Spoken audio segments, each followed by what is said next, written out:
Okay, so here we are. We've got some all our bottles lined up over here. Just about see them there. Look. Lid off and a racking tube in. So there's no going back now. Here we go. So pop that off. I tend to, when I take this off, I put the racking tube in, put the lid back on just to the side, just to make sure nothing gets in there, because I really want something to get. Oh, smells good. And actually, I put some leaf hops in this when I dry hopped it. So actually, I think that a bit of foam in the anti-sediment thing could be quite good. We'll see how it goes.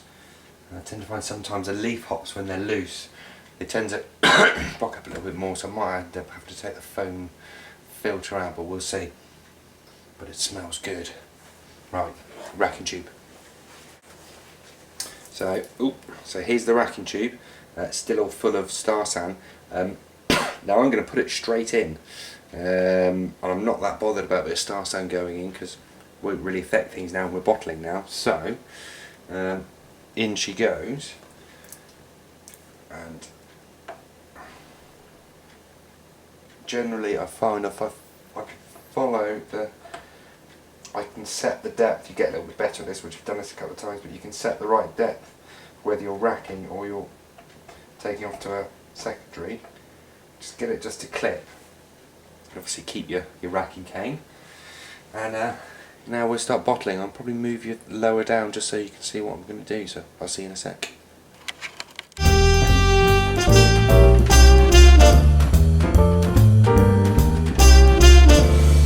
So, just so you can see, racking cane is in. There's all the lovely dry hopped porter in there. As I said, smells pretty darn good. Don't know if you can make out the racking cane running down. It's just above the yeast cake at the bottom. So I'm just going to pop the lid just like that, just to stop any fruit flies or anything like that going in. Now you'll notice, so racking cane tube, if we run down here, I don't know if you can see it, but there's the star san that's still in the tube.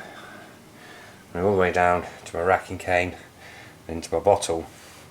Now, I'm going to pause you and just set you back up properly, but this is the reason why, A, for sterilant reasons, but also for other reasons, I pre-filled the racking tube up with star san.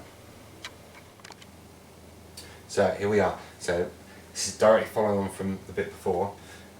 Star san is around back here in the tube. Obviously this is our fermenter still full, and of course we all know about the siphon effect. So this is the reason why. No sucking required. So push down, ditch this last bit, and it just draws it through.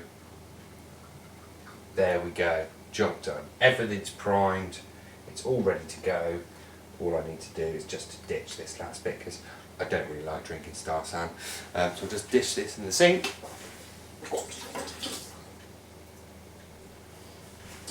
And we're now ready to go, and we can start bottling away. And so the process continues. So, like I said, having this cane was probably one of the best things I did, because there's none of this messing around with taps. You get no splashing. You get, a lot less oxygen uptake. I find actually I can get my fill levels in my bottles a lot better, which I found that, that's number one, that with carbonation, actually having just that right amount of headspace, the beer carbs better and it carbs quicker, and we'll get onto carbonation in a sec. So that's number one. So that's the first one filled. What I tend to do, after I've got the first one done, is I then tend to do all my 330s, which will become my trials, testers, cheeky little beers here and there. We'll talk about carbing in a second. There we go. And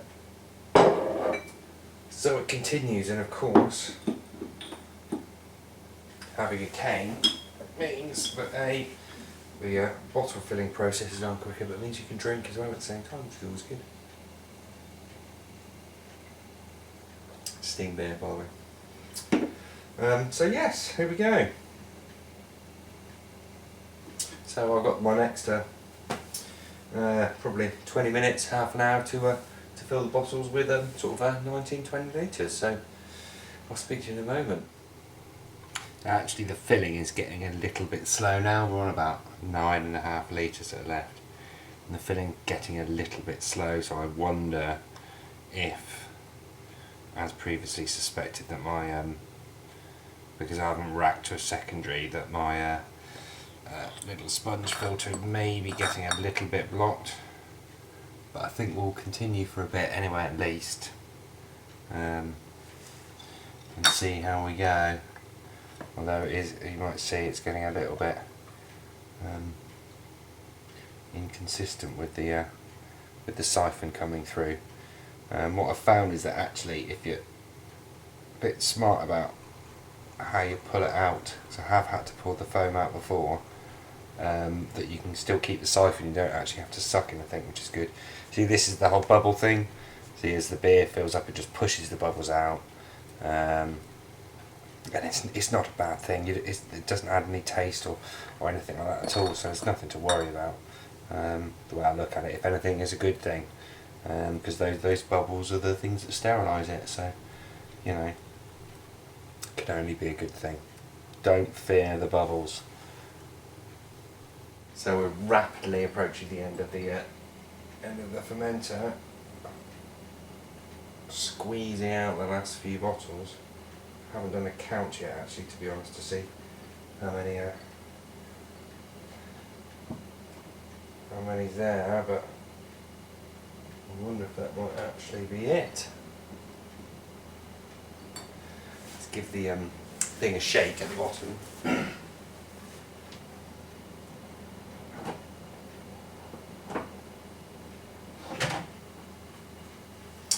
Yeah, I think that really is it. So that's all of the bottles done. Let's have a bit of a tidy up, and then we'll do some carbonation and capping. So, for as much as you can see it, although it's really kind of getting it there for you, there's all the bottled beer. So I've worked out it's 37.5 bottles. So that's around about right, allowing for the losses with the hops, particularly leaf hops going into your fermenter. You do tend to lose a lot more. I've noticed this. And actually, when I started with this IPA that I do, I put probably about 60 grams worth of dry hops in. I tend to put them in muslin bags these days, because otherwise the yeast collection afterwards becomes almost pointless, just because there's just so much crap in there, you just can't wash it all out. So yeah, sort of 37.5, 38 bottles, for a couple of beers, a bit of a miscount. So yeah, that's not bad. So next step is carbonation, and then capping. Now, I don't know about the rest of you, but carbonation can be a little bit of a black art for some people. There's the whole thing about, do you put it into a secondary, how much sugar do you put in, how do you mix it, how do you maintain that everything's sterile, because if you put it into a secondary you have to put sugar in, it means you have to sterilise the bucket, you have to sterilise the spoon, you put sugar in, do you stir it, which means you're adding oxygen, and all this sort of stuff, and then, you know, how do you know that, you know, you've dissolved it all properly, and all this sort of headache. So admittedly, in this batch, I haven't put it into a secondary, but I normally do that with the siphon that I've been using for bottling, just without the bottling cane on the end, into a secondary, which I sterilise. But I do that mainly just to stop the sediment. There's a couple of beers I do that seem to get a lot of sediment. A rye pale ale that I make, I'll have to show you a bottle of that. It seems to have a lot of sediment. Anyway, so what I tend to do when I'm bottling, because I don't really do kegging yet, I'm sure I'll get onto kegging and there'll be another kegging section altogether, I tend to use carbonation drops. Carbonation drops, I've tried most of them available in the UK, but I found one that is pretty much bang on, works every time, because some of them, particularly those that shall remain nameless, they're like a little round ball. I did a whole batch of those, had basically no carbonation at all, had to pop all the caps off all the bottles and then recarbonate them with these again, because the only reason I bought those was they didn't have them in the shop at the time. So, bit of shameless product placement again is Cooper's carbonation drops. I find this is absolutely bang on for a 500ml bottle. You can't go wrong really. Although you will notice that I do drop these into the 330ml bottles, but that's because I don't want to be messing around and breaking these in half, and generally those get drunk first, so overcarbonation isn't really an issue now. I've got an open bag here. Now the other thing I tend to do is, I don't know about the rest of you, is kind of putting a carb drop in, then a cap, then capping it. It's a real pain in the backside. And actually, I don't know if anyone else has noticed that when you drop a carbonation drop in, it starts carbing straight away. Because if you put a cap on top and don't seal it, and if you watch it for like 20 seconds, every 30 seconds, it will just kind of pop, pop, and it's starting releasing CO2 straight away. So I've had a bit of a think about how to get around this, and this is what I tend to do. Also, a really good aid memoir. Aid memoir aids me because my memory's crap, basically. Too much of the green stuff in the 60s, I guess. Not that I was born in the 60s, but I think you know what I mean. Is because these big enough, these balance really quite nicely on top of the bottles. So what I tend to do, hopefully that's staying in focus, is I go around every bottle and I balance a carb drop on it. Which then means, as you'll see when, that's a bit of a half on there, when we get to capping, it makes life a whole load easier. So I'm going to crack on and put all these on, and then we'll show you about canning in a second.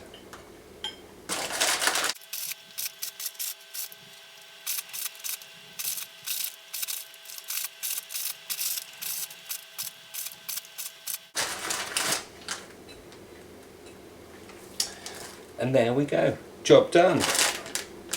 Carb dropped up, time for capping. So this is the capper that I currently use. This is a fairly standard capper. I haven't got one of these posh bench cappers that you see a lot of people using.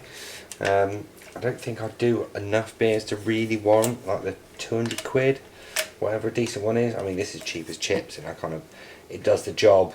It takes a bit of a knack to do it. But I find that actually for what I do I can whip through it big enough. So here are the caps that have been soaking in the mug that we did earlier, and yeah, this is capping pretty much. So let's put this to one side. So here's our first bottle, and what I try and do, probably to try and make this monotonous process be a little bit more interesting, is I give it, oh, that didn't work, did it?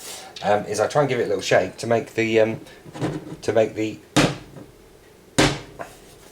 thing drop down. It's clearly not going to do it, and I'm a little bit afraid of the glass surface actually, if I'm honest. So I basically just get a cap. So that's not going to work. So let's do it the proper way, and drop it in, drop it on, stick it on because this is magnetic, and then go all the way down. And I like to give it a little turn in the back, because then I'm getting that little bit of confirmation that I've got a decent seal. So I know it goes in, capper on, so there we go again, and upside down. Now the one thing I have learned is that some of the bottles that you might reuse from some of the ones you might buy can actually be not that strong when you try and recap them. So ones that can be a bit funny are the steam beer bottles actually. So actually there's nothing wrong with reusing bottles, you know. You can save yourself quite a lot of money. You can kind of raid your street on recycling day. Oops. And you know, you can bottle many batches. But I find these steam beers you've got to be a little bit careful with, because they can shatter. That one's been okay. Yeah. But generally most of the rest of them are alright, and it's just a matter of plodding your way through all of them, which I'm going to do now. I might even get myself another beer maybe, just to have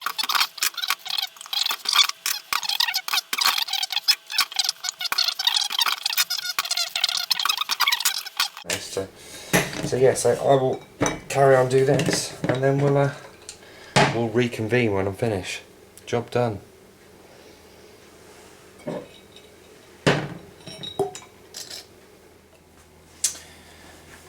So here we go, nearly the end of the bottling session. We're probably like 3 hours in total, but that's on and off and having a few beers, and I've got one just to spark up there. So all the caps are on, carbonation, bottled, done. Few last things to do, yeast harvesting, and obviously the clean up at the end.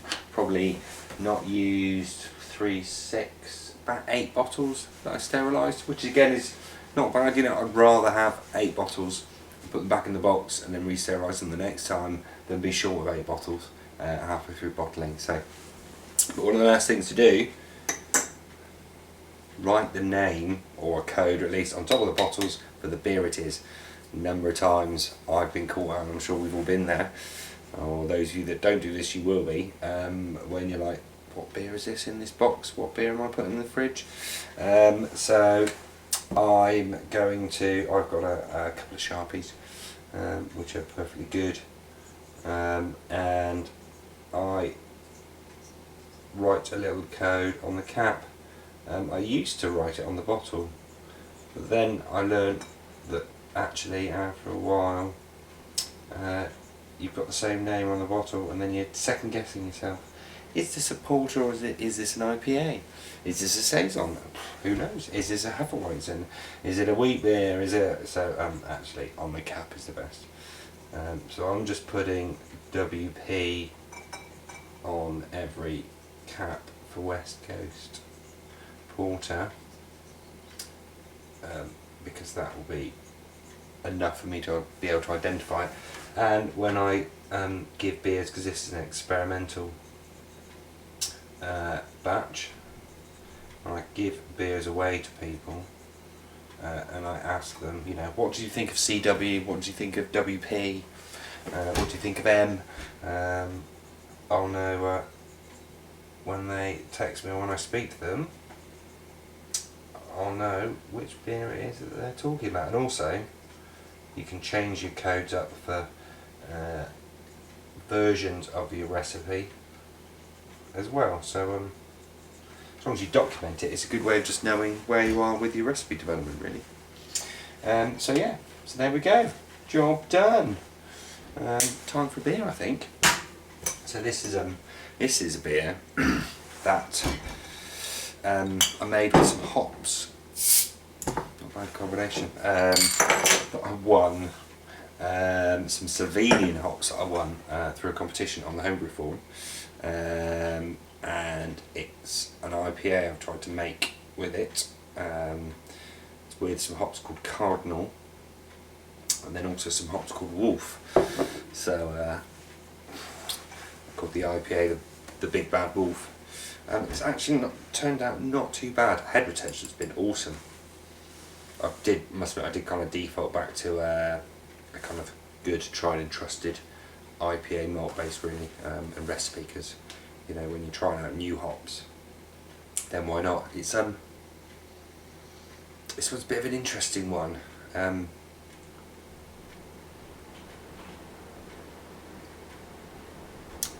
It's really hard to place. I think it needs a little bit longer in the bottle for the flavours to kind of sort themselves out. And I might do a separate kind of review with a few other different beers, maybe even include this one in that, do a few together. But it's kind of floral, but it's not like citra floral. It's kind of like herby floral, kind of lychee, kind of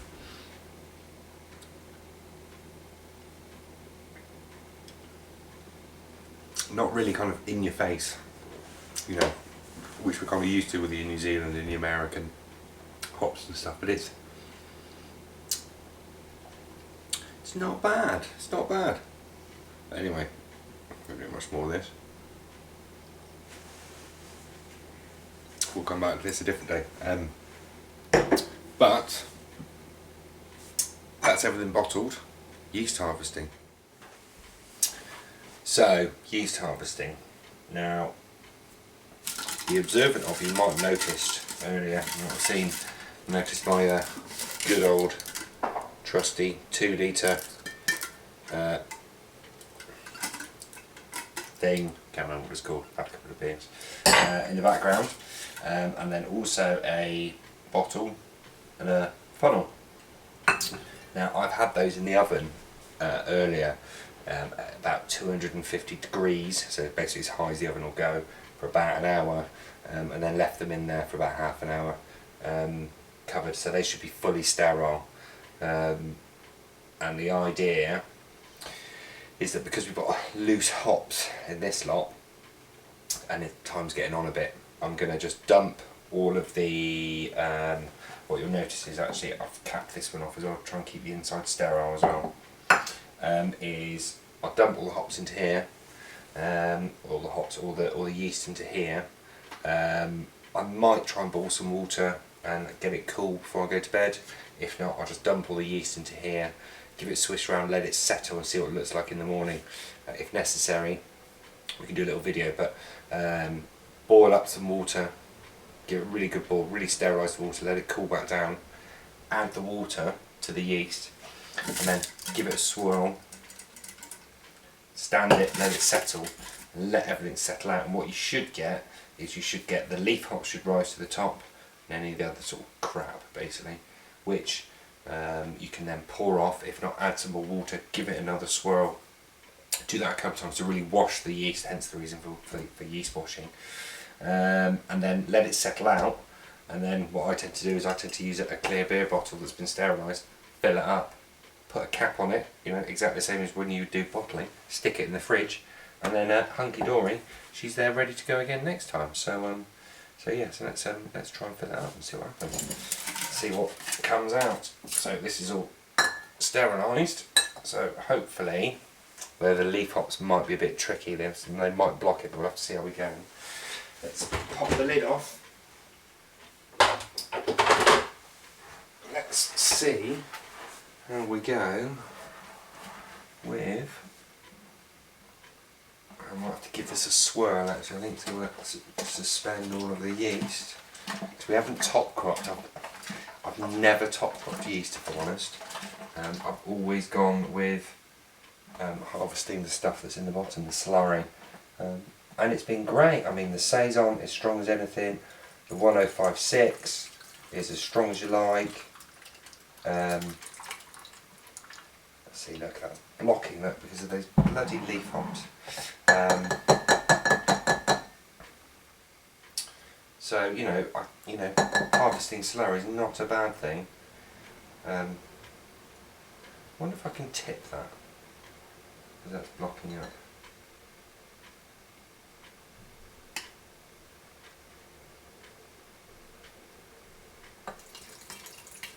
No, that's too messy, stop that. Okay, we need to think about this, don't we? Get some star sounding, can I... oh, actually.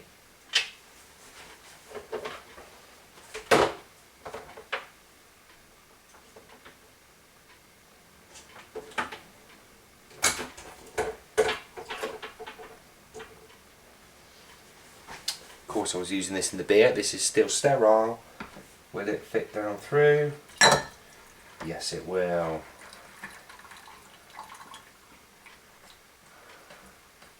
Actually, maybe do I need something to tip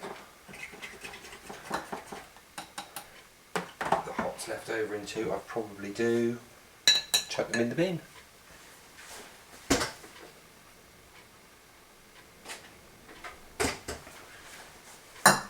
So yeah, actually I think this might be the way forward, so I'm going to do this and we'll see the end product.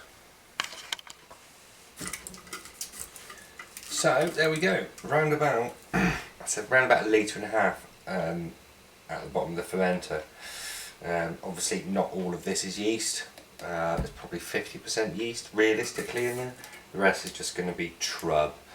And kind of hop debris and actual beer as well. What I'm going to do is I'm going to pop this in the fridge overnight, see how it settles out, I'm not going to have time to wash it tonight. So I'll see how it settles out. I'll give it a swish and I'll see how it settles out, and I'll decide whether I need to wash it or whether I can just pour directly straight off from there. Because if I remember correctly, because this yeast is so floppy, it's so good, it does separate really well. So I'll give it a swish round. It's just what I'd do if I was making a starter, really, to be honest. I'll just give it a good swish, and then I'll pop that in the fridge overnight and we'll see what we've got. What we've got left in the morning. So yeah, job done. Bottled, yeast, capped, beer, bed. Wicked.